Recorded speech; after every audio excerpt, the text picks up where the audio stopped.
അല്ലാഹു തആലാനോട് ബന്ധം വേണ്ടേ? അതിന് ഹബീബ് റസൂലുള്ളാഹി സ്വല്ലല്ലാഹു അലൈഹി വസല്ലം തങ്ങളോട് നല്ല മഹബ്ബത്ത് വേണം, നല്ല ഹുബ്ബ് വേണം. ഖൽബ് ചാഞ്ഞു പോകാതിരിക്കാൻ, ചെരിഞ്ഞു പോകാതിരിക്കാൻ, അള്ളാഹുവിനോടുള്ള ബന്ധം ലെവലായി നിൽക്കാൻ തങ്ങളെ സുന്നത്തിനെ വല്ലാതെ പ്രേമിക്കണം, ഇഷ്ടപ്പെടണം.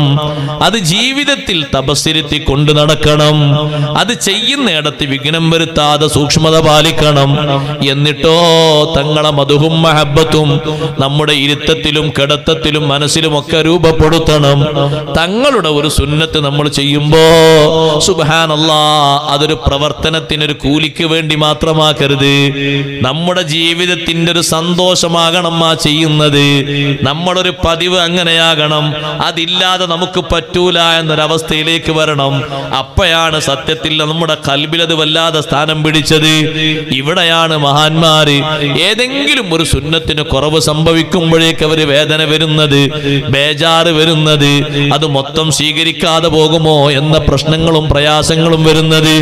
അതവരെ ഖൽബിൽ അത്രത്തോളം ആ സുന്നത്തിനോട് ഹുബ്ബുള്ളത് കൊണ്ടാണ്.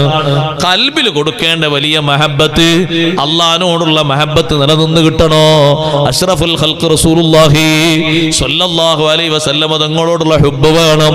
ആ ഹുബ്ബിന്റെ ഏറ്റവും വലിയ അടിയാധാരം തങ്ങളെ പ്രകീർത്തിക്കലും മദ്ഹ് പറയലും സ്വലാത്ത് പറയലും അതോടൊപ്പം തന്നെ അവിടുത്തെ ഇത്തിബാ ചെയ്യലുമാണ്. തങ്ങളെ ഇത്തിബാ ചെയ്യുന്നതിൽ നിന്ന് പിറകോട്ട് പോകരുത്. കഴിവിന്റെ പരമാവധി മുൻപന്തിയിൽ നിൽക്കണം. ഒരു കാലത്തിനനുസരിച്ചോ മറ്റോ നമ്മൾ കോലം കെട്ടാതിരിക്കാനുള്ള വഴിയും അതാണ്. എന്നും മാറിപ്പോകാതിരിക്കാനുള്ള വഴി അതാണ്. സുഹൃത്തുക്കളെ, നിങ്ങൾ വിദേശത്തോ സ്വദേശത്തോ ഏറ്റവും വലിയ ഒരു സ്റ്റാർ ഹോട്ടലിൽ നിങ്ങൾ കയറിയെന്ന് കൂട്ടിക്കോളൂ. വലിയ സ്റ്റാർ ഹോട്ടലാണ്. ലക്ഷക്കണക്കിന് രൂപയാണ് ഒരു ദിവസം അവിടെ വരുമാനം വരുന്നത്.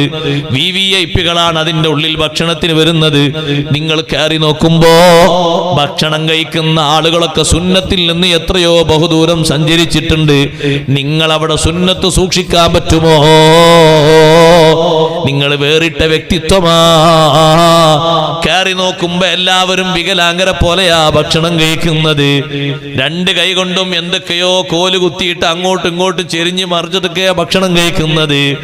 അള്ളാഹുവിന്റെ ഹബീബ് സല്ലല്ലാഹു അലൈഹി വസല്ലം കൈകൊണ്ട് ഭക്ഷണം കഴിച്ചതുപോലെ കയ്യും കൈകി വൃത്തിയാക്കി ഒന്നിരുന്ന് ഭക്ഷണം കഴിക്കുമ്പോ നിങ്ങളൊരു പയഞ്ചൻ എന്ന അർത്ഥത്തിൽ നോക്കി ചിരിക്കുന്നവരുണ്ടാകും. നിങ്ങളെ മനസ്സിലുണ്ടാകേണ്ടത് സന്തോഷമാണ്.